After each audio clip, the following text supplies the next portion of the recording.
Hello everyone. In this video, I'm going to show you how to manage payments on Shopify. So, let's get started. First of all, I'm heading to my store. I'll go to the settings, and under the settings, you'll find the option for payment. On this payment page, you'll see many payment gateways and providers where you can input your provider details and choose either non-violence or other transaction options. If you're using a third-party provider, you can introduce a payment gateway on your Play Store. But before you proceed, if you're on a trial period, you'll need to select a plan to enable this feature. If you've already purchased a plan, you'll see the Choose Provider option here. Click on it to access multiple payment provider options like Bogus Gateway. This is initially for testing, after which you can proceed to checkout. On the right side of the screen, you'll see which payment methods are accepted: Visa, MasterCard, American Express, Discover, JCB, and Diners Club.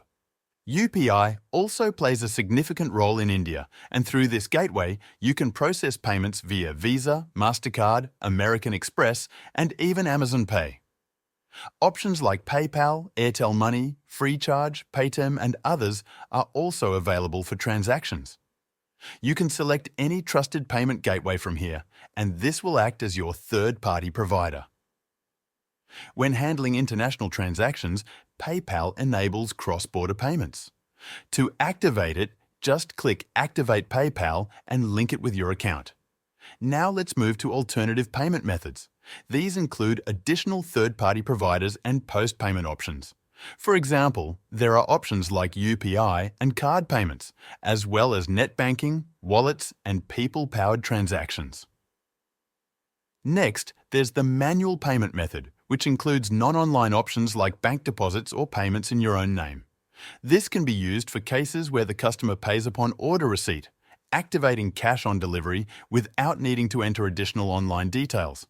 Simply enter payment instructions to activate this option. Now, let's discuss capturing payments. You can do this either automatically or manually. When your business is small, you might prefer manual capture.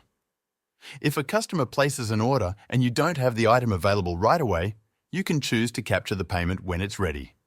By default, payment capture is set to automatic, but you can switch to manual if needed. So, these were some of the payment providers and methods available to customize or introduce into your store.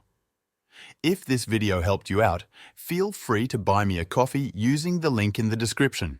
This will support the channel so I can keep making more videos like this.